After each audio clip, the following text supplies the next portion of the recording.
Está explícitamente en el texto que vamos a leer, pero implícitamente está por todos lados.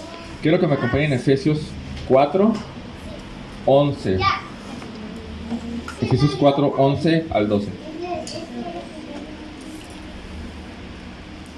Efesios 4, 11.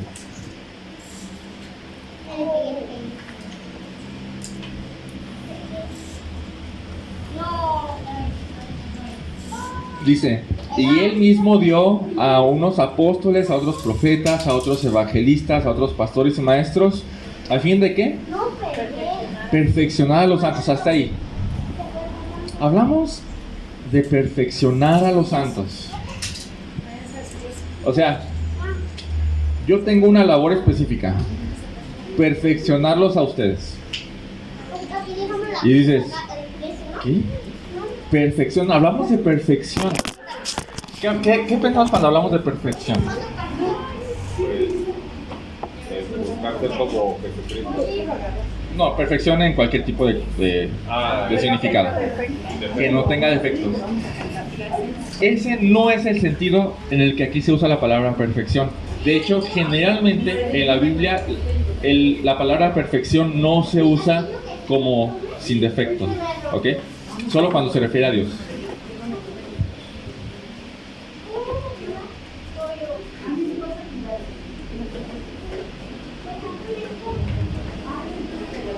La palabra aquí que dice perfeccionar significa más bien que esa persona llegue a su punto óptimo en el desarrollo.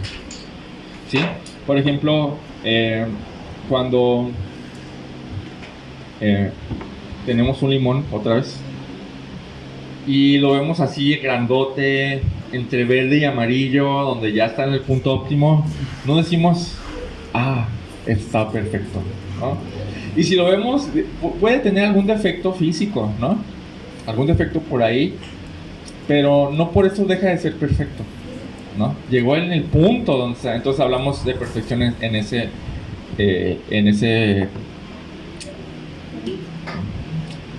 término.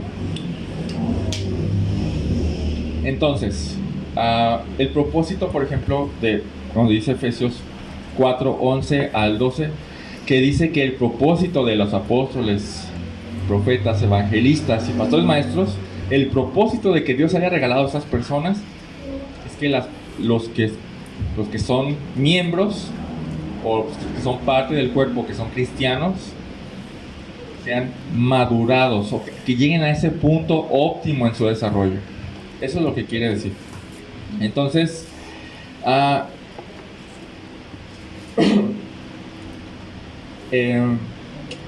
igual que un limón o una persona, la iglesia como cuerpo local es un ente vivo, ¿sí? Es un organismo vivo. La iglesia nace, se desarrolla y llega a ese punto óptimo, ¿no? Ya después tiene un tiempo de vida una iglesia, ¿no? Entonces, pensando en que una iglesia es un organismo vivo y que pasa por un proceso de desarrollo hasta llegar a un punto óptimo, pensando en esto, ¿qué es lo que hace que una iglesia llegue a este punto óptimo, a una iglesia madura? Eso es lo que vamos a ver hoy. ¿Cómo es que una iglesia local como la nuestra, como la que aquí en Colina Tonalá, llega a un punto óptimo? Bien. Lo que hace, vamos a ver dos cosas. En primer lugar, lo que hace que una iglesia sea madura espiritualmente o llegue a ese punto óptimo son miembros espiritualmente maduros. No hay de otra. Una iglesia madura está conformada de miembros maduros espiritualmente. Pero, también lo vamos a ver hoy, un miembro maduro, ¿cómo llega a ese punto óptimo en el desarrollo donde se le considera maduro? ¿Cómo es que llega allá? Lo vamos a ver mediante madurez doctrinal. No hay de otra, ¿sí? Es como una cadena. La madurez doctrinal va a llevar a un cristiano a ser maduro espiritualmente. Y muchos cristianos juntos en una iglesia, muchos cristianos maduros o todos los cristianos maduros van a hacer que la iglesia local sea una iglesia madura en su punto óptimo. Bien, entonces, solo una anotación. No me estoy refiriendo al punto óptimo del cristiano como cuando ya se lo lleva Cristo, ¿no? No me estoy refiriendo allá. Allá literalmente somos perfeccionados, sin defecto. Estoy hablando en esta vida terrenal cristiana. Hay un momento en el que estás en tu punto óptimo en el desarrollo, en el que ya vas a poder funcionar como debes funcionar. ¿Sí me explico? Entonces no es cuando estamos muy viejos y ya estamos a punto de morir, ya estamos casi perfectos, ¿no? Ese no es el punto óptimo. El punto óptimo es... ¿Cuál sería un punto óptimo en una vida normal, terrenal? En la vida natural. La santidad. No, me refiero a una persona común y corriente. ¿Cuál es el punto óptimo de madurez? Pues cuando ya terminó su carrera, que ya hizo una familia, que tiene su casa, que está estable económicamente. Estabilidad, ajá. Fortaleza, firmeza. Así lo vemos, ¿no? Así lo vemos. Entonces, hay un momento igual en la vida del cristiano donde llegó a un punto óptimo en su desarrollo, en el que ya es fuerte, estable espiritualmente, ¿no? A eso me estoy refiriendo. No me estoy refiriendo a cuando ya llegamos a Cristo, no. Me estoy refiriendo a ese momento en el que ya se considera alguien maduro espiritualmente. Bien. Entonces, vamos a comenzar. Como dijimos, la madurez doctrinal va a llevar al cristiano a que sea maduro espiritualmente, y la madurez espiritual en conjunto va a llevar a que la iglesia sea una iglesia madura. Bien, vamos a empezar entonces con la madurez doctrinal. Vamos a Efesios. ¿Estamos en Efesios todavía? Sí. Efesios 4, 14. ¿Quién lo quiere leer? Sí, adelante, Carlos. Así que dejemos de ser niños, no seamos sacudidos por las ondas ni llevados de aquí para allá por vientos de todo tipo de enseñanzas, debido a hombres que recurren a trampas y engañan a otros con astucia. Muy bien, gracias. Esta es la descripción exactamente contraria de lo que es un hombre espiritualmente maduro. ¿Ok? Hay tres palabras clave aquí. La primera es inmadurez, la segunda inestabilidad y la tercera ingenuidad. Vamos a verlas por una. En primer lugar, entonces, lo más obvio es que alguien no maduro es alguien inmaduro, ¿no? Y esto lo vemos cuando dice ya no sean como niños, como si fuera un imperativo o como si fuera un hecho. Entonces ya no seremos, como dice la NBLA, entonces ya no seremos niños. Habla de inmadurez, esa niñez habla de inmadurez espiritual. Y no siempre está mal ser como niño, ¿verdad que no? Porque Jesús mismo dice, en verdad les digo que si no se convierten y se hacen como niños, no entrarán en el reino de los cielos. Hay una forma en la que sí está bien ser como niños. ¿Cuál es esta forma? ¿A qué se está refiriendo Jesús aquí? Les digo que si no se hacen como niños, no entrarán en el reino de los cielos. Por la inocencia. Que desea la leche materna. Puede ser. Más que nada... Y que sea noble, como un niño. Sí, claro, todo eso tiene que ver como la inocencia, la nobleza y todo eso, pero más que nada aquí se refiere a la dependencia como un bebé hacia sus papás, ¿no? Porque hasta se está refiriendo básicamente a los niños de brazos, ¿no? Que eran todavía que se les daba pecho. Sin embargo, al contrario aquí, Pablo nos exhorta de otra manera, a no ser como niños, ¿no? Por ejemplo, en 1 Corintios, quiero que me acompañen ahí, 1 Corintios 14, 20. 1 Corintios 14, 20. Y si alguien también que me ayude a leerlo, por favor.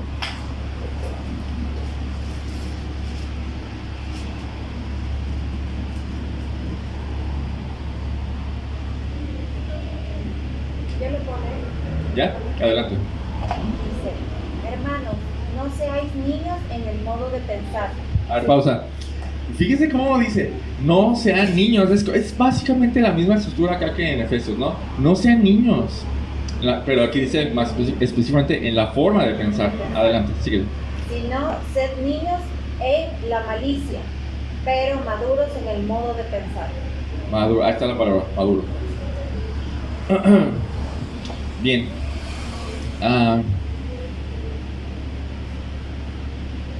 Fíjense, está hablando de no ser niños en nuestra forma de pensar doctrinalmente. Ahora, aquí estoy metiendo una palabra aquí que quizás no muchos entendemos bien. ¿Qué significa doctrina? Es una palabra que generalmente que usamos sobre todo en el ámbito religioso, pero ¿qué significa doctrina?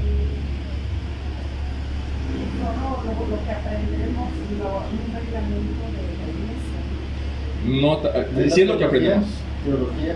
Es el entendimiento de Dios, la enseñanza y el entendimiento de Dios. O sea, doctrina es enseñanza. La palabra doctrina es enseñanza, así, punto. Cuando los que éramos católicos nos mandaban vayan a las clases de doctrina, a las clases de enseñanza. O sea, básicamente es doctrina de enseñanza. Doctrina entonces es... También puede referirse a ideología. Sí, en este caso ideologías cristianas, ¿no? O sea, simplemente son las enseñanzas cristianas de lo que la Biblia dice de todo, ¿no? Eso es doctrina. Bueno, entonces, lo que nos está diciendo es, no hay que ser inmaduro en nuestro conocimiento o en nuestra forma de pensar de Dios o nuestra forma de comprender a Dios, sino maduros. Ahora, ¿cómo se imaginan a alguien maduro doctrinalmente? Sabio. Con sabiduría. Definitivamente sabiduría. ¿Qué más? ¿Cómo se imaginan a alguien que es maduro doctrinalmente? Alguien que ya puede dar una enseñanza a los demás. Ok, sí.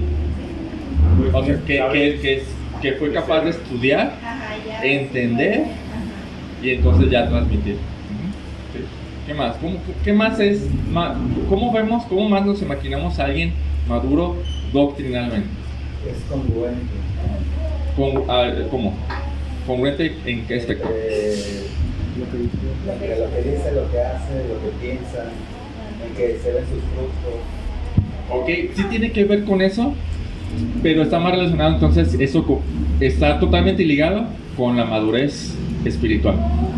¿Sí? La madurez doctrinal nos va a llevar a una madurez espiritual, que es lo que está mencionando Nelson, Se supone definitivamente. que pues, tienes que conocer bien las escrituras para ser Sí. maduro, ¿no? Ok, muy bien. Realmente. Sí, básicamente, simplemente es, llegas a entender mejor la Biblia, incluso para ser capaz de enseñarla. Eso es madurez, o sea, donde ya estás capacitado, donde llegaste al punto óptimo, donde ya entiendes bien, donde ya, y no necesariamente perfectamente, o sea, no, ¿quién va a entender a Dios perfectamente? Nadie. Pero el punto es que hay un punto óptimo en el que ya puedes empezar a incluso a enseñar, ¿no? Y después, O que no te hacen perdón por la palabra, no te hacen menso con una doctrina, ¿no? O sea, que sí, que sabes captarla.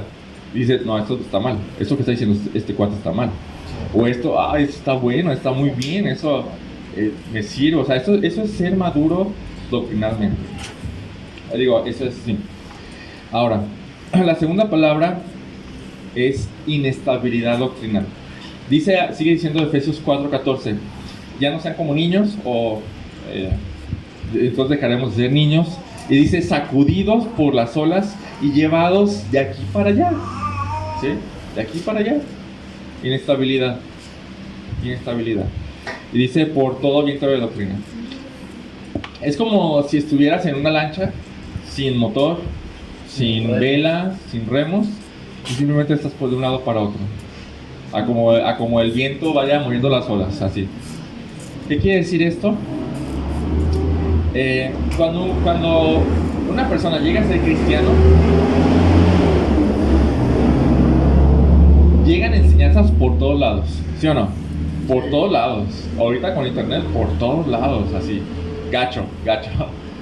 Pero, entonces, hay enseñanzas que provienen de YouTube, enseñanzas que provienen de cortos, de reels de Facebook, enseñanzas que provienen de una imagen de Facebook, enseñanzas de que un hermano te dijo, enseñanzas que te están enseñando, enseñanzas de una predicación, enseñanzas... Hasta de una atalaya o algún Sí, volantito. exactamente. Vienen enseñanzas de todos lados. Y después entramos al cristianismo con preconcepciones de lo que deben ser las cosas, ¿no? Así, entonces es una mezcolanza tremenda de enseñanzas, de doctrinas, ahí está la palabra. Y no necesariamente todo lo que hemos escuchado congenia, ¿verdad que no? No congenia todo. De hecho, muchas cosas se contraponen y empezamos a decir, no, esto está bien, esto está mal, esto está bien, esto está mal. La cantidad de temas es demasiada. Entonces, el cristiano ha escuchado, por ejemplo, que la salvación se pierde, pero también ha escuchado que la salvación se gana. No, también ha escuchado que la salvación se gana, también ha escuchado que la salvación no se pierde. O, por ejemplo, el cristiano ha escuchado que se debe diezmar, pero también ha escuchado que no se debe diezmar, sino que se debe ofrendar. El diezmo es el 10% de lo que ganas, ¿no? La ofrenda es una cantidad,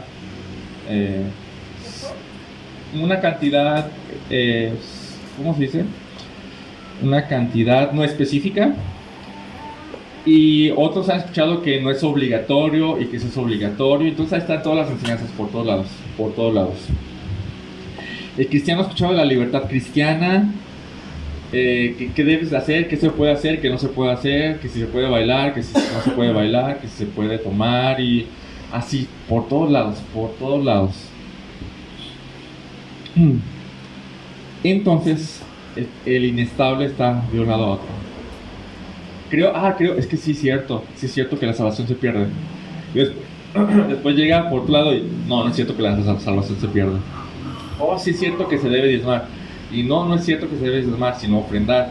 No, es obligatorio, no es obligatorio. Así, de inestabilidad. Hecho, cuando yo empecé a venir aquí, veía un montón de cosas y contradictorias y decía, bueno, ¿cuál es la verdadera? Okay. Y era ya cuando te preguntaba a ti, al pastor Jorge, ya decía, es esta. Sí. La inmadurez doctrinal se refleja en inestabilidad doctrinal. No sabes a ciencia cierta qué es la verdad, exactamente, y estás de un lado a otro. ¿Cómo lo contrario es estabilidad? ¿Cómo se ve a alguien o cómo se imaginan a alguien estable doctrinalmente? Tiene seguras sus convicciones. Seguras convicciones. O sea, en esta imagen de las olas es como que si una persona por fin llega a pararse en la roca y las olas pueden de un lado para otro, pero no le van a afectar ya. Simplemente llega una enseñanza y no, así no es. Llega otra enseñanza, sí es así, pero le falta esto, ¿no? Entonces es una firmeza espiritual, es firmeza en las enseñanzas donde ya dices, lo he comprobado, estoy seguro porque estoy seguro que dice la Biblia y no me van a mover, porque yo ya llegué a una convicción, ¿no? Después la tercera palabra es ingenuidad doctrinal. Sigue diciendo Efesios 4:14, sacudidos por las olas y llevados de aquí para allá por todo viento de doctrina, por la astucia de los hombres, por las artimañas engañosas del error. La ingenuidad es como la combinación de ignorancia con una credulidad fácil, ¿sí o no? Ingenuidad. ¿Cómo nos imaginamos a alguien ingenuo? Bueno, conozco Fácil de convencer. Fácil de convencer y posiblemente o casi siempre no es a su favor, ¿sí o no? La ingenuidad no es una virtud. Sí, conozco una persona que dice que el corazón, a una parte del corazón de Cristo está latiendo en algún lugar, porque un sacerdote lo dijo, ¿no? Esa misma persona dice que un día fue a una iglesia que no es católica y que la hicieron descansar, ¿no? Yo creo que Sí. Y de verdad, ella piensa que Eso es ingenuidad. y es una persona noble. Sí, Precisamente. sí, pero es ingenuo y está mal, o sea, mal por ella, por esa persona, porque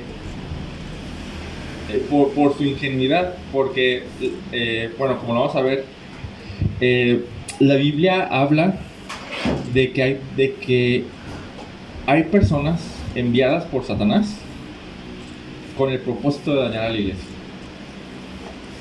La Biblia los menciona como lobos. En Hechos, vamos a Hechos 20, 29 al 30. Entonces llegan a la iglesia como buenos y que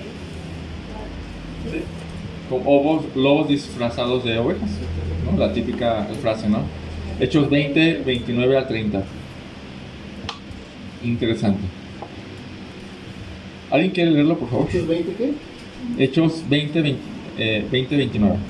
Sé que después de mi partida vendrán lobos feroces entre ustedes que no perdonarán al rebaño. Así que es pausa ahí. Ahí está. Lobos feroces o rapaces, ¿no? El punto de aquí que dice no perdonar al rebaño, o sea, no son lobos, o sea, no son pastores, sino son lobos. O sea, ellos no van a cuidar al rebaño, lo van a destruir. Lo van a destruir. Y la segunda parte de lo que vamos a leer, quiero notar dos cosas, así que adelante. También de entre ustedes mismos se levantarán algunos Pausa. hablando cosas. Fíjense la delicadeza y el peligro de esto. De entre dónde van a salir. De entre ustedes y nosotros. Posiblemente o probablemente de entre esta iglesia salga uno que otro. Esto es de mucha atención, ¿ok? ¿Y cuál es el punto que los define, que los identifica? Se levantarán algunos hablando cosas perversas para arrastrar a los discípulos tras ellas. Enseñanzas perversas. Enseñanzas. ¿Ah? es como cuando te dicen, ¿no? Que tú dices, no, es que esto está bien, y porque lo dice la Biblia, dice, pero ¿qué tienes? Si pecas, no te va a pasar nada. ¿Sí? Y dice, bueno, Posiblemente sea así, o posiblemente agarre la Biblia y dice, mira, es que aquí dice que puedes hacerlo. Sí. Tergiversándola, torciéndola, exactamente. Entonces, cuando dice en Efesios 4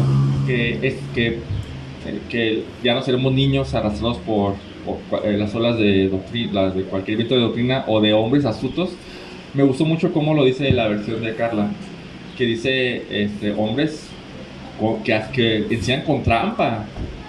Y el punto de la astucia de ellos es, obviamente, beneficio propio. Ellos quieren más y más para ellos. La mayoría de veces, o la más famosa es que quieren dinero, ¿sí o no? Y vemos eso en la tele, vemos eso en YouTube, donde la gente, como en ese tipo de iglesias donde descansa y se tiran todos. Y esas iglesias, después de todo eso, les exigen a la gente dinero, les exigen bien feo. Los convencen haciéndoles sentir mal a ellos. O sea, es feo. Pero no necesariamente es el dinero únicamente. También está de por medio el orgullo. Y, o sea, puede haber también se llaman falsos maestros o falsos pastores, ¿no? También puede ser de que, es que yo soy el pastor, yo soy acá, y entonces se engañan a la gente nomás para que se enorgullezca más Yo soy él. el apóstol. Sí, y así, ¿no? Entonces siempre es por beneficio propio. ¿Y qué usa? Como dice, artimañas engañosas del error. La palabra artimaña está ahí interesante porque quiere decir, bueno, en la Reina Valera es estratagema, pero el significado en griego es quien es una persona que se pone en la calle con un vasito con dados para estafar a la gente, para hacer que apuesten, para hacer que entren al juego y estafarlos con trampa. Esa es la figura. Entonces estas personas van a engañar, a ser muy astutos, tratar de enseñar doctrinas falsas como si fueran verdaderas para beneficio propio y destruyendo a la gente sin importarles. Bueno, la ingenuidad los va a escuchar y va a decir, ay, qué bonito, así. Ay, wow, es el pastor. Wow, la unción. Sí, me siento mejor. Así, esa es ingenuidad doctrinal. Simplemente se traga todo lo que se le da a comer sin examinar. Sin examinar. Hermanos, enseñanza, paréntesis, no me crean. No me crean. De verdad. Yo me puedo equivocar. De verdad, yo me puedo equivocar. No me crean. Compruébenlo en sus Biblias. Todo lo que les enseño, por eso la tenemos abiertas todos. Compruébenlo en sus Biblias. Compruébenlo. Estos tipos de ministerios generalmente no usan sus Biblias. O sea, no les piden a que o nomás usan un versículo 2 sin el contexto y así, no. Compruébenlo. Comprueben todo. Bueno, entonces, lo contrario a alguien ingenuo, ¿qué es? Astuto doctrinalmente. ¿Cómo es alguien astuto doctrinalmente? Alguien hábil doctrinalmente, alguien sagaz, así que ¿cómo nos lo imaginamos? Pues con el valor de decir, no es cierto, eso no es cierto. Aquí está y por lo tanto esto que estás diciendo no. Entonces hay algo anterior ahí. Antes del valor está, no, yo sí estudio. No. Y esto que dijiste no es cierto. ¿No? Yo sí estudio o yo ya llegué a la convicción, ahí está la estabilidad. Yo llegué a la convicción de que esto dice esto, ¿no? Uh-huh. Y ya lo comprobé con muchos comentarios, lo comprobé con otros pastores, ya lo comprobé. Lo que está diciendo no es cierto. Y eso daña a la gente. Me acuerdo cuando el peruano me decía que tenía que bautizarme en el nombre de Jesús solamente. Sí. Y me dio mucho trabajo comprenderlo y hasta que me puse a leer dije, no tiene razón él. Sí, exacto. Y llegaste a una convicción y dijiste, sí, así es. Entonces, ¿cómo llegamos a una madurez doctrinal? A ser estables, a ser firmes, a no ser ingenuos, sino hábiles. ¿Cómo llegamos? La respuesta está en Efesios 4:14 al inicio. ¿Qué dice? Bueno, en la Nueva Biblia de las Américas dice, entonces ya no seremos niños.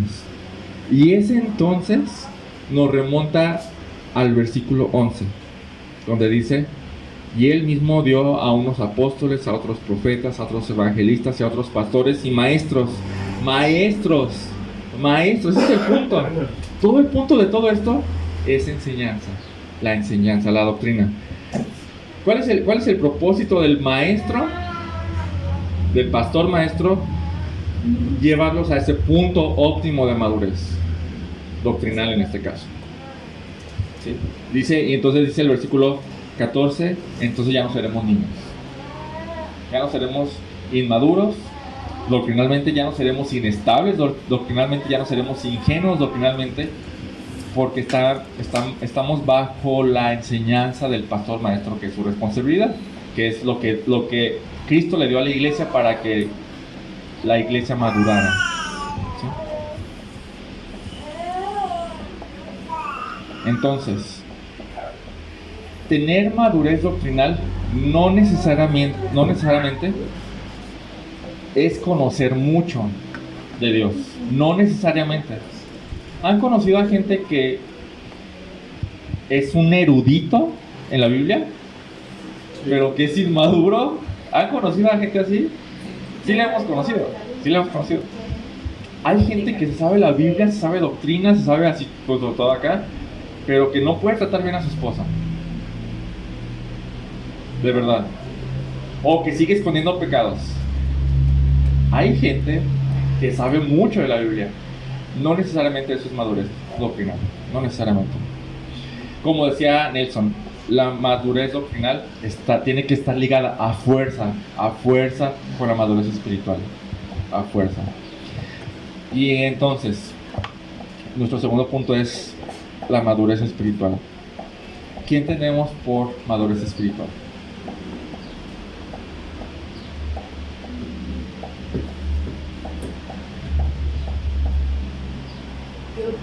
Yo pienso que madurez espiritual es cuando ya haces las cosas bien y tienes el temor a Dios. Ok, muy bien. ¿Alguien más? Yo Sí. creo que habla como de una firmeza, ¿no? ¿Sí? O sea, porque si según tú quieres compartir el evangelio, pero lo estás diciendo según tu conciencia, no es madurez. Está diciendo lo que tú piensas de lo que tú has oído por ahí. Ok. Yo tengo una firmeza. Sí. Ok, muy bien. ¿Alguien más? ¿Qué es madurez espiritual? En la manera de vivir también. Se refleja, pero ¿cómo lo identificamos? ¿Cómo se ve, no? Pero cómo vive en su casa, cómo trata a su familia. Sí, es correcto. La forma de vivir. Pero en los términos de este mensaje es llegar al punto óptimo de tu desarrollo espiritual. Vuelvo a decirlo, cuando hablo de llegar al punto óptimo, no quiero decir llegar a cuando me muera y Cristo me perfeccione por fin, ¿no? Que me quite mi pecado, todo mi pecado que me queda en mi cuerpo, que es la carne, o sea, no estoy hablando de eso. Es un punto en el desarrollo de tu desarrollo espiritual donde sirves como deberías servir, sirves para lo que debes servir. Eso me recuerda a los 3 siervos que les dieron 1 denario, 2 denarios y 3 denarios, o talentos. Ajá, sí. Y que con lo que tenían lo duplicaron o lo hicieron un poco más y uno lo escondió. Ah, bueno, sí. Entonces, sí. Yo imagino que la perfección o la madurez espiritual es de que con lo que Dios te ha dado, ¿qué has hecho con eso? Y cuando llegas a hacer lo que mínimo que te pidió o más allá de lo que se te pidió con lo que Dios te proporcionó al principio, eso para mí sería la madurez espiritual. Ok. Vamos a resumirlo en un cristiano maduro espiritualmente es aquel que ha alcanzado su pleno desarrollo y puede actuar, o más bien actuar de la manera que fue planeada para él. Lo que se le mandó a hacer, eso. ¿Sí? Para lo que se le creó, el cristiano es una nueva creación. Para lo que se le creó, que haga eso, ¿no? Mira, una de las realidades más preciosas de la Biblia, de verdad, es el nuevo nacimiento. Dice la Biblia que nacemos de nuevo, ¿no? Y dice la Biblia que el cristiano es una nueva criatura. Cuando llegamos a creer en Cristo, somos bebés espirituales. Bebés espirituales. Que comienza un proceso de desarrollo. Estos bebés espirituales de ninguna manera son maduros espiritualmente, por obvias razones. Pero comienzan a desarrollarse a la par que comienzan a crecer en la doctrina, en la comprensión. ¿A poco no? Imagínense el momento cuando creyeron en Cristo. Son bebés espirituales, ¿eh? Pero empezaron a conocer y a conocer y a conocer más cosas. Y eso a la par te empezó a subir de madurez espiritual. De repente ya no hacías las cosas que hacías antes, de repente ya entendiste mejor las cosas y entonces actuaste de mejor manera o de una manera que agradaba más a Dios y así, ¿no? Entonces va junto con pegado. Entonces, no vamos a ir ahí, pero vean lo que dice Pedro. Dice, deseen como niños recién nacidos la leche pura de la palabra, para que por ella crezcáis para salvación, o sea, para llegar a lo que la salvación te dio, o sea, al completo, ¿no? O sea, conforme vas conociendo más a Cristo y lo que la Biblia enseña, más vas creciendo espiritualmente. Bueno, entonces dice Efesios 4, vamos a Efesios 4, por favor.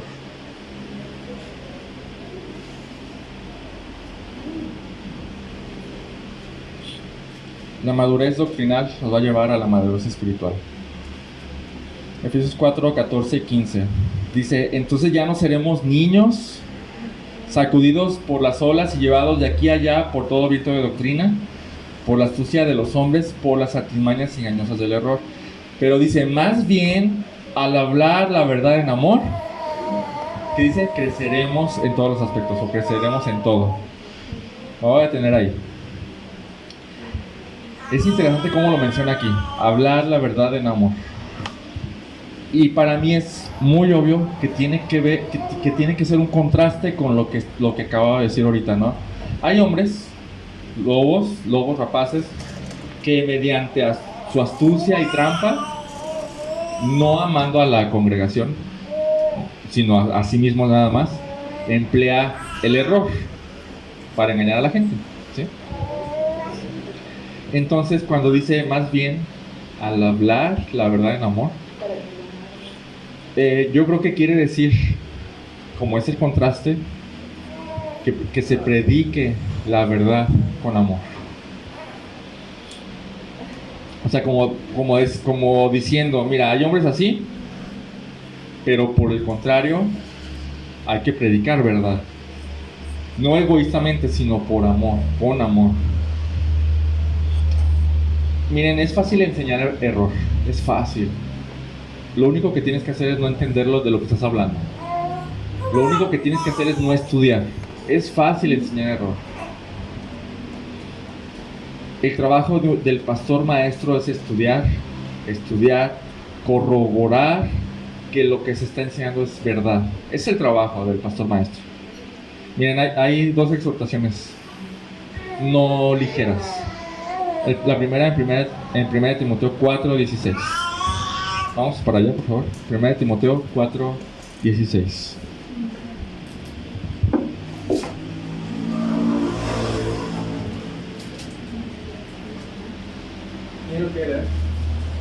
Ten cuidado de ti mismo y de la doctrina. Pausa. Ahí está la palabra, ¿no? Ten cuidado de ti mismo. ¿Y cómo podríamos decirlo? Y de lo que enseñas. Ten cuidado de ti mismo y de lo que enseñas. Sí, por favor. Persiste en ello, pues haciendo esto te salvas a ti mismo y a los que te oyeron. Wow. ¿Cuál es la advertencia aquí para Timoteo y para los que predicamos y enseñamos? Aguas con lo que enseñas, porque no está explícito aquí, pero está implícito. Si no enseñas bien, ¿qué puede pasar? No te vas a salvar. Ni a ti, Ni a los es peligroso. Sí, inclusive por eso pediste hace rato cuando oraste que Sí. que te hiciera que no dijeras nada que no fuera así. Sí, y aún así, voy a hacer otro paréntesis.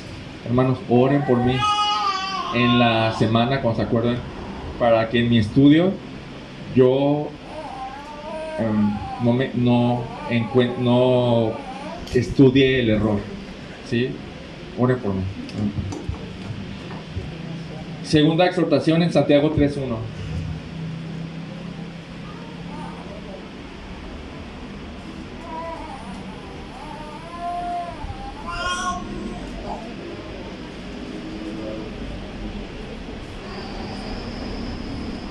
Puedo leer un capítulo que dice sobre la palabra de...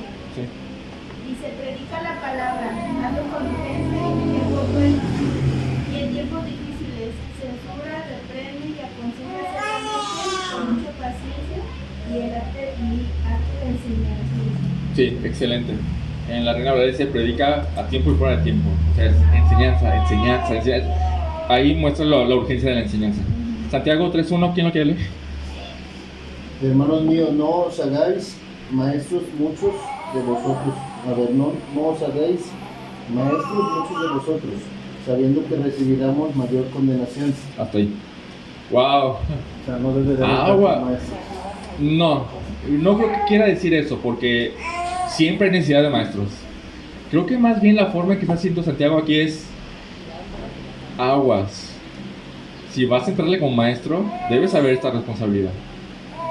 Y a lo mejor Santiago es, yo sé que hay muchos maestros que no deberían ser maestros. ¿Sí? ¿Sí? Entonces el punto es, no creo que Santiago esté diciendo, no, que haya poquitos maestros. Creo que debe haber muchos maestros. Porque, pero ten cuidado con lo que enseñas. ¿Sí? Es el punto de aquí. Bueno, entonces el deber del pastor maestro es enseñar verdad, no error. Como dice, más bien habla verdad, pero también debe de hablar en amor. Y aquí no creo que se refiera, se puede decir así como que, ay, habla bonito, ay, que no se enojen los hermanos, ay, que hacerlos sentir bien. No creo que sea ese el punto, porque sigo creyendo que es un contraste con lo que es con el otro tipo de hombres, lobos rapaces, que enseñan el error para su propio beneficio. Y eso no es amor. Amor sería enseña verdad para el beneficio de los demás, pensando en los demás, ¿no? Bueno, entonces, ¿qué va a pasar cuando se enseñe la verdad con el propósito de que los que escuchen crezcan? Bueno, más bien, pues ya se las dejé la respuesta. Sí. Versículo Efesios capítulo 4, versículo 15. Dice, más bien al hablar la verdad en amor, que dice, creceremos en todas las cosas, en todos los aspectos, o en todos los aspectos, en aquel que es la cabeza, es decir, Cristo. O sea, creceremos en todo. O sea, una vez que somos cristianos, la vida espiritual abarca todo.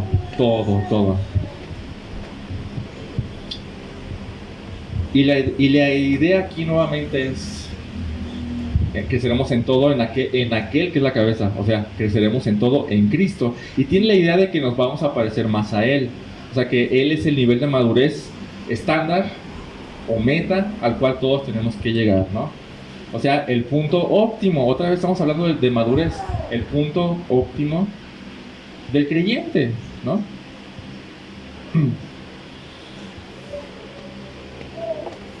En este punto quiero preguntarles, ¿en dónde están ustedes en cuanto a madurez espiritual? No me contesten, piénsenlo nada más, piénsenlo, considérenlo. ¿Son maduros espiritualmente ya? Y piensen en esto. ¿Cuántos años llevo de ser cristiano? Hay una relación en mi tiempo de ser cristiano y mi madurez espiritual.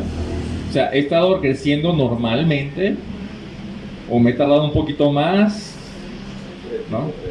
Entonces, solamente para que lo consideren.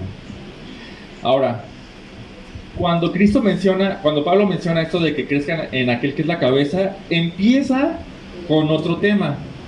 O empieza a irse para otro lado, donde empieza a darnos a entender que va a empezar a hablar de un cuerpo, ¿no? Entonces, porque dice que es en todo aquel que es la cabeza. ¿Quién es el cuerpo de la cabeza? Que es Cristo. No, ¿quién es el cuerpo de Cristo? La iglesia. ¿Cómo sabemos que es la iglesia? ¿De dónde sacamos eso? ¿Se acuerdan? Vamos a Colosenses 1:18.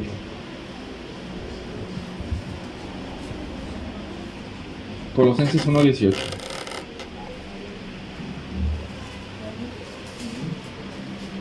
¿Qué dice?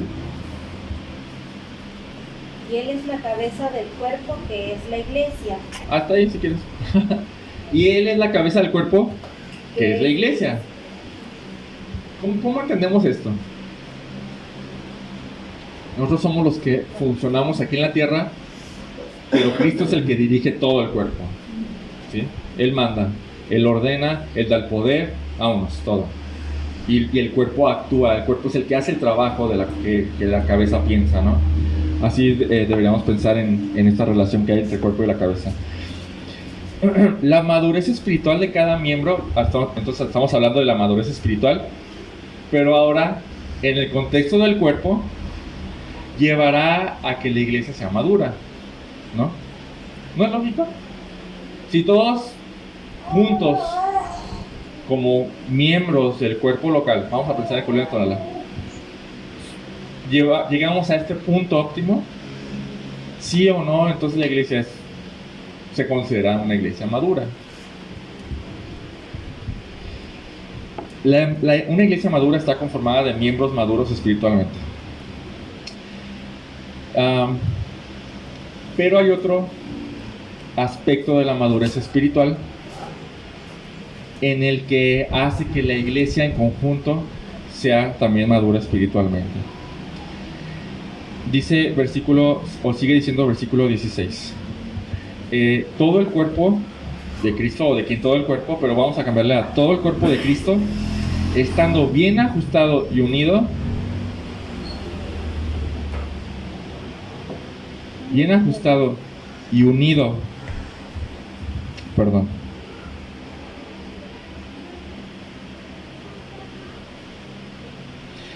por la cohesión, o la conexión que las coyunturas proveen. Vamos a parar ahí. Está hablando del cuerpo que está unido. ¿Se acuerdan cuál es esa unión? Habla de coyunturas y está muy padre la analogía. Habla de coyunturas. ¿Qué es una coyuntura? Un órgano. Es un ligamento o una cosa que une dos huesos, ¿no? Entonces, por así decirlo, cada miembro es un hueso en este aspecto. Y nos une algo. ¿Qué nos une? Una cosa es la fe, pero no solo la fe. ¿Se recuerdan cuando vimos que hay un solo Dios? Hay un solo cuerpo, hay un solo espíritu, y también ustedes fueron llamados en una misma esperanza de su vocación. Hay un solo Señor, una sola fe, un solo bautismo y un solo Dios y Padre de todos y en todos. Eso es lo que nos une, realmente es lo que nos une. Porque si pensamos que nos uniera el fútbol, no, o nos uniera la política, o nos uniera o cualquier gusto, no, ahí no hay unidad. Hay una unidad real porque en todo esto se nos incluyó en esta unidad. Entonces dice, todo el cuerpo de Cristo, estando bien ajustado y unido por esa conexión que se nos proveyó, dice, según la actividad propia de cada miembro. Literalmente dice así, según la operación o actividad en la medida de cada uno de los miembros. ¿Recuerdan que cada miembro tiene un don? Cada uno tiene un don. Cada uno. A cada uno se le otorgó algo de parte de Cristo. Entonces, el crecimiento de la iglesia se dará según cada miembro vaya operando ese don. La NBLA lo dice así, lo traduce así, conforme al funcionamiento adecuado de cada miembro.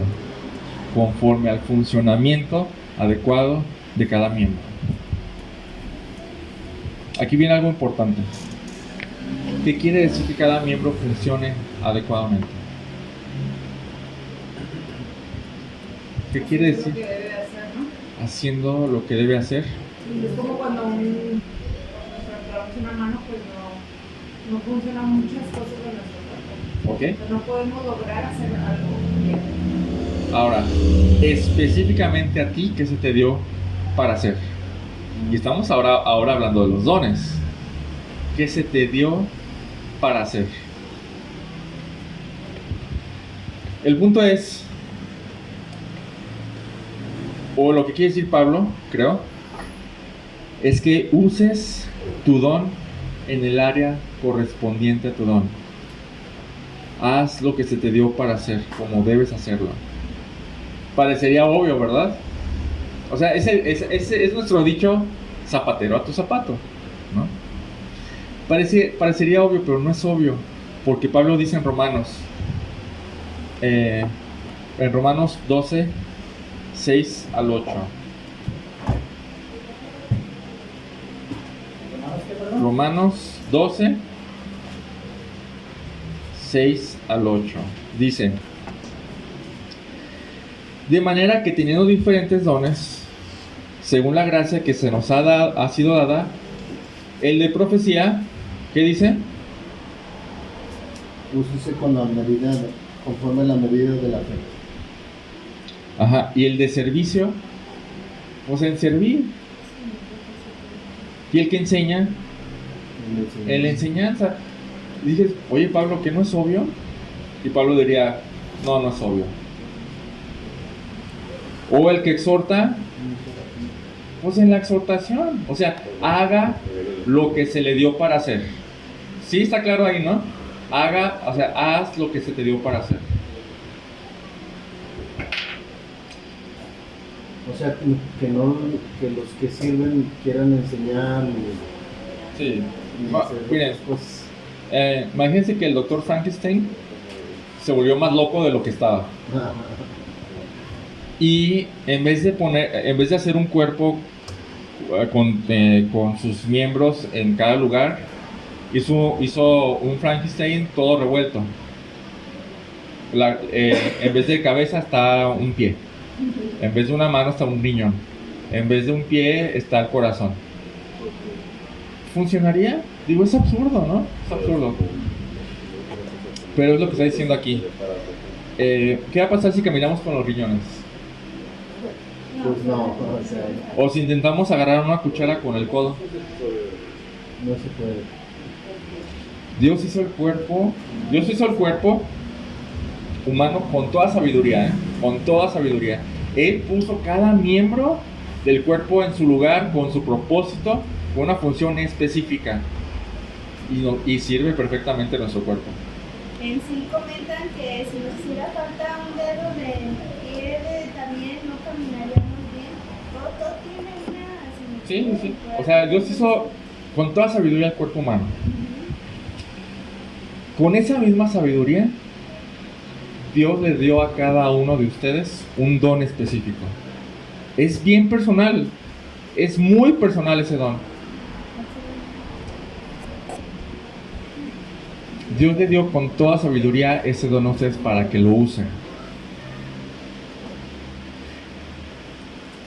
Así que el funcionamiento adecuado es usar ese don en el área en el que se usa ese don. Por ejemplo, imagínense que yo tengo el don de enseñanza, pero que en vez de eso me pongo a cuidar niños. Y no es que sea algo malo o no es que sea algo menor. No es para lo que fui hecho. O si alguien que cuida niños, Dios le dio esa paciencia y ese don para enseñar, que por cierto mis hermanas son excelentes. O sea, Dios le dio eso, ¿no? Se ponen a exhortar, ¿no? A lo mejor no se les da eso, o sea, no se les dio eso. No funcionaría bien entonces las cosas. Sí, no somos intercambiables. Bueno, muy bueno. No somos intercambiables. A cada uno se nos dio algo específico. Y entonces, versículo 16 al último, produce el crecimiento del cuerpo para su propia edificación. Haciéndolo así, la iglesia va a crecer. Haciéndolo así. O sea, ese es el método. Ese es el plan del Señor para la iglesia.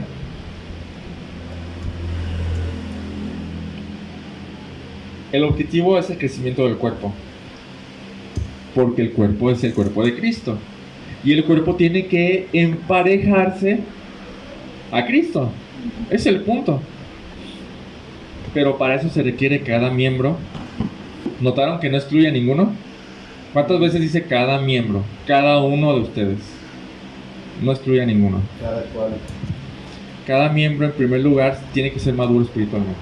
Debe avanzar hacia ese punto óptimo de madurez. Y para eso debe avanzar hacia el punto óptimo de madurez doctrinal. La enseñanza está en el centro de las cosas. Para ser maduro espiritualmente se requiere enseñanza, doctrina sana. Todo crecimiento inicia con la palabra, con la enseñanza sana, fiel de la palabra. El creyente sin el estudio de la enseñanza, sin el estudio de la palabra o sin la enseñanza de la palabra fiel, el creyente no crecerá en conocimiento de Cristo. El creyente no crecerá espiritualmente. El creyente, y más bien juntos como creyentes, la iglesia no crecerá como el cuerpo de Cristo y no va a encajar con la cabeza. Como conclusión. Sí. ¿Y cómo sabemos qué don tenemos? Muy buena pregunta. ¿Cómo lo podemos saber? Bueno, yo siento que a mí me gusta mucho servir, me gusta mucho ayudar, me gusta mucho Mira, algo importante de entender es tu don. Dios te lo dio cuando creíste en Cristo. Muchas veces o la mayoría de veces no va a tener nada que ver con lo que antes te gustaba hacer. La mayoría de veces no. Que lo que te gusta hacer quizás va a ser un puente para empezar a descubrir tu don. Sí, o sea, por ejemplo, si me hubieran visto en mis inicios de cristiano, jamás me hubiera parado aquí. Jamás.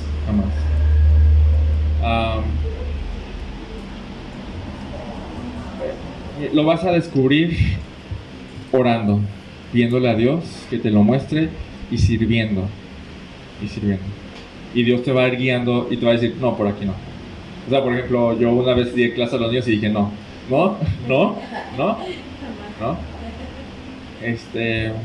Y así, o sea, y una vez, por ejemplo, yo tengo el don de exhortación. Entonces, yo me di cuenta que Dios empezaba a voltearme la cabeza para ver cómo un hermano estaba haciendo algo que no debería hacer, ¿no? Y me empezaba a poner en miel. Ve a decirle, ¿no? Pero es orar y, Señor, tengo este don. O sea, dame la seguridad para funcionar bien, ¿no? Como conclusión entonces, hablando acerca de la madurez doctrinal, madurez espiritual y madurez en la iglesia, la madurez de la iglesia en general, ¿qué concluimos? ¿Qué conclusiones ustedes me pueden dar? Voy a apagar el micrófono para que ustedes hablen.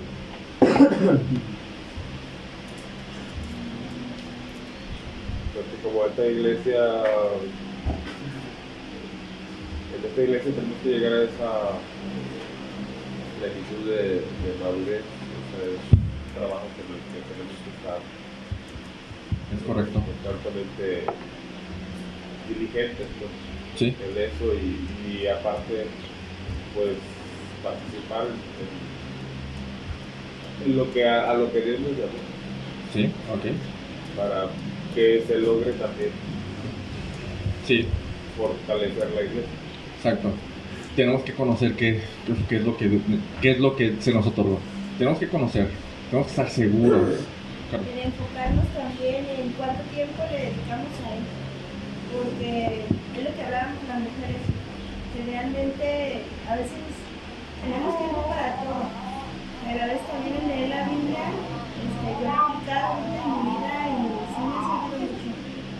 Y es bueno que a lo mejor todos hiciéramos algo así, que también tener tiempo para Dios, porque Él todo el tiempo está con nosotros. Sí, como lo decimos, la enseñanza es fundamental. O sea, y aquí hay enseñanza en la iglesia, pero también ustedes necesitamos, o sea, un aspecto de la madurez que no mencioné es el caminar solos. Eso es madurez. O sea, cuando una persona llega al punto óptimo de la madurez, a sus papás le dice adiós, me voy a casar y yo voy a elegir mi propia familia. Se separa de los que le enseñaron y empiezan a caminar solos, ¿no? Entonces, es parte de... Creo que también la responsabilidad de saber lo que se nos está enseñando, o sea, no nada más escuchar, no nada más ser oidores, sino, como lo decías hace rato, nosotros estudiar la palabra para comprobar que se nos esté enseñando bien y es un beneficio para uno mismo porque pues de eso depende también la salvación. Hay gente que vive engañada. Es correcto. Muy bien. ¿Alguien? Israel.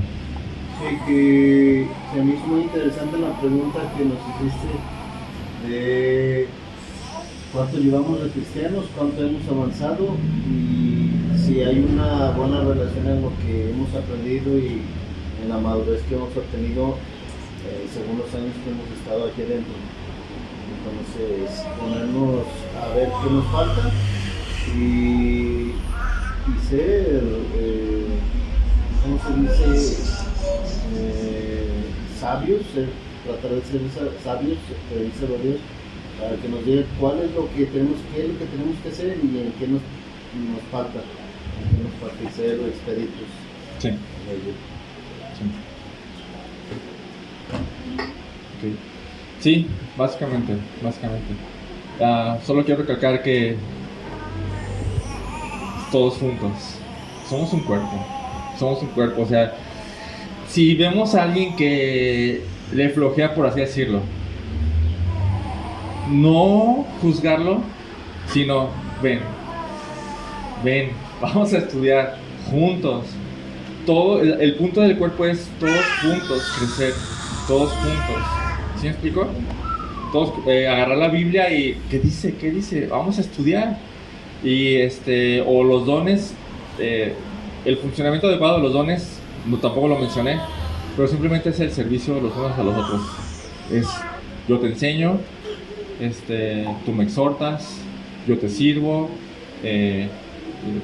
tú oras por mí con fe, así, todos en todos, ¿no? Entonces es una unidad, somos una unidad. Y el punto es, vamos a crecer todos, para que todos funcionemos como ese cuerpo. Yo lo que aprendí pues hoy, lo que entendí es no dejarnos llevar por ideologías que estén fuera de las escrituras. Como lo menciona, bueno, yo no he detectado pues que aquí en la iglesia haya lobos.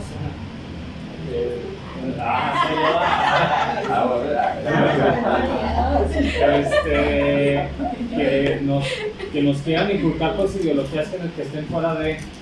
En la mañana, fíjate que me levanté bien temprano, me parezco viejito, quería descansar y ya a las 7 tenía la lavadora puesta y me puse. No te conformas con respetar tus días y cosas. Y me puse a leer Proverbios. Y en mi celular me salió una enseñanza donde Lucifer o Satanás, a pesar de tener el mejor pastor y tener a los mejores obreros en su vida, que eran los ángeles, él decidió llevarle la contra. ¿Y qué hizo Dios? Desterrarlo pues de su iglesia a final de cuentas. Entonces creo que sí concuerdo contigo que a lo mejor aquí es, si existiera algún lobo entre nosotros, como tú dices, jalar la rienda y venir a ver, está mal, es lo que dice la Biblia, pero si no, pues. Yo creo que muchas veces esos, o sea, los lobos, o sea, sí puede llegar a haber dentro de la iglesia, pero también pueden estar en libros, igual. Predicaciones o otras corrientes, y a veces hay que estar como presos porque dicen, no, este es un libro cristiano, lo voy a leer porque es cristiano, pero el hecho de que diga que es cristiano y que lo vendan en el cristiano y etcétera, no quiere decir que sea buena doctrina. Volvemos a lo mismo. ¿Cómo vamos a identificar? Conociendo la Biblia. Comparándolo con la Biblia. Inclusive yo he visto, me estoy inscrito en una canal que se llama Películas Cristianas y a veces empiezo a ver uno y digo, ay, eso no es cristiano, y la cambio. Eso no es nada cristiano. Eso pasa en cristianas, en música cristiana, en películas cristianas. No toda la música que se dice cristiana es cristiana, oigan, no viene. No toda la música que se dice cristiana es cristiana. No todo el que dice cristiano es cristiano. Ni aún las series que pueden estar muy pegadas a la Biblia, todo lo que venga ahí. Sí, por ejemplo la de Chosen, no todo Chosen está bien. O sea, No, hay varias cosas. ahí hay que discernir, o sea, pero se discierne mediante estudiar, ¿no? Y en ese tipo de series, por ejemplo la de Chosen, Muy bueno. puede ser mucha bendición sabiendo separar sabiendo discernir esto, ¿no? Pero esto lo inventan. Esto lo inventaron, pero esto sí es cierto. Yo quiero preguntarte algo desde Juan, y quiero preguntarle. Realmente, cuando tú ya eres, bueno, cuando tú te quieres bautizar, ¿cómo sabes tú? Uno lo sabe y tú dices, bueno, ya bautízate, ya tú dices que eres cristiana y ya. O tú realmente sabes que realmente o te fijas en su vida, o cómo se lleva a cabo Es eso. mucho más complejo que eso. Ya soy cristiano, ya estoy seguro, ya vamos a bautizar. Sí, es como que ya vamos a bautizar. Tú como pastor, ¿eh? tú como pastor, ¿cómo sabes que realmente sí están haciendo las cosas bien? Que realmente esa persona si te dice, me quiero bautizar y a lo mejor yo antes decía, ay, los meten en agua ya saben ya. El bautismo es la responsabilidad no del pastor, Es un mandato, ¿no? de la persona, es la responsabilidad de la persona. Sí, o sea, yo no puedo ver sus vidas, yo no puedo conocer, o sea, sí, ustedes pueden ver sus vidas, pero yo no conozco si realmente son sinceros o no, porque puede parecer que sí y a lo mejor no, o puede parecer que no y a lo mejor sí. Entonces, el bautismo es la responsabilidad de cada una persona porque es un mandato y pues cada uno tiene que obedecerlo. Entonces, eso que dices de que realmente el que es cristiano a veces no lo es, puede que también adentro haya personas que digan, soy cristiano, yo me bauticé, pero no es cierto. Sí, montón. Sí. Digo, que esta iglesia, por ejemplo, y creo que todas las que conocemos, si la gente dice, voy a bautizar, se les da un curso del Evangelio otra vez para explicarles el porqué del bautizo y qué es el Evangelio, y la persona misma decide si bautizarse Eso o no. es a lo que iba. Si realmente, ya te entendí. Sí. O sea, más, yo creo que yo en lo personal dije, no estoy siendo hipócrita, o sea, o a quién le quiero demostrar. Y digo, no, pues solamente a Dios. El bautismo es simplemente, hay un mandato que dice, ¿crees? Bautízate. Es obediencia, no es algo místico, es algo que es saber, sentir, no es nada así. Es mucho más simple. Ya creí, entonces me bautizo. Pero algunos se detienen porque no saben todavía si son cristianos. ¿Sí? Gracias. Señor Padre, gracias por este estudio, mensaje. Gracias porque Señor, tu palabra es amplia, Señor, en enseñarnos lo que es la verdad, Señor. Gracias por tu misericordia hacia nosotros y gracias porque eres bueno con nosotros. Gracias porque tú has planeado cómo es la iglesia, Señor, cómo funciona, así como planeaste la función del cuerpo.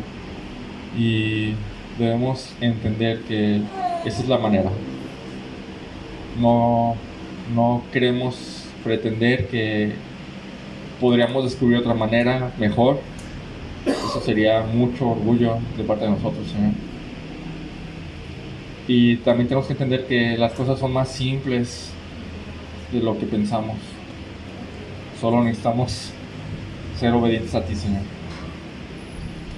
Ayúdanos a darnos la fuerza para entender más a cabalidad lo que hoy aprendimos y ayúdanos a aplicarlo, Señor. En nombre de Jesús, amén.